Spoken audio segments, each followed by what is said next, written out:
Penguin Random House Australia Audio proudly presents Party Animals, The Secret History of a Labor Fiasco. Written by Samantha Maiden. Narrated by Leah Mcleod. All rights reserved. For Bill, Ned and Matilda. Introduction. Risky business. Bill Shorten had grand ambitions to become Australia's next Bob Hawke. It must have come as a rude shock to discover that he was, instead, starring in the revival of the 1993 musical Fight Back, faithfully retracing the steps of John Hewson. A quarter of a century separates the defeats, but both men can claim the miserable honour of losing the unlosable election. Hewson campaigned for a GST from opposition, but could not explain how the new tax would apply to a birthday cake. Shorten pledged action on climate change, but could not explain how much his policies would cost the economy. Too late.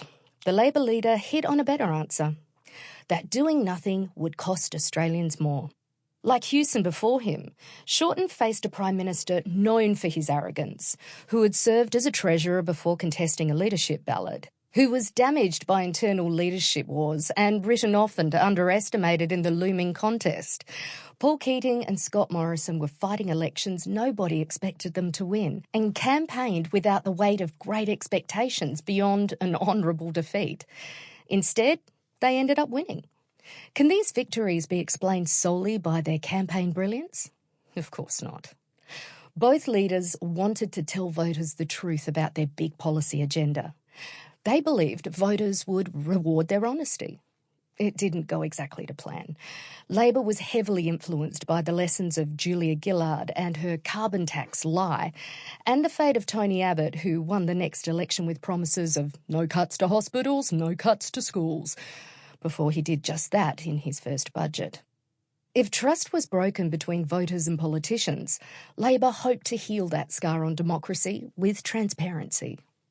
The Labor Party's own report into the 2019 election defeat, conducted by former SA Premier Jay Weatherill and Craig Emerson, nominates multiple reasons for the fiasco.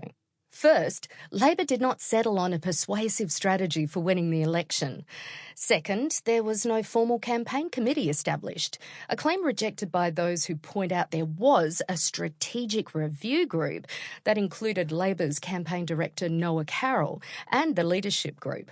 It's reasonable to suggest, however, that it was not terribly effective and did not meet after the election was called. Also highlighted by the report was the fact that Labor didn't corrupt. Sample complete. Ready to continue?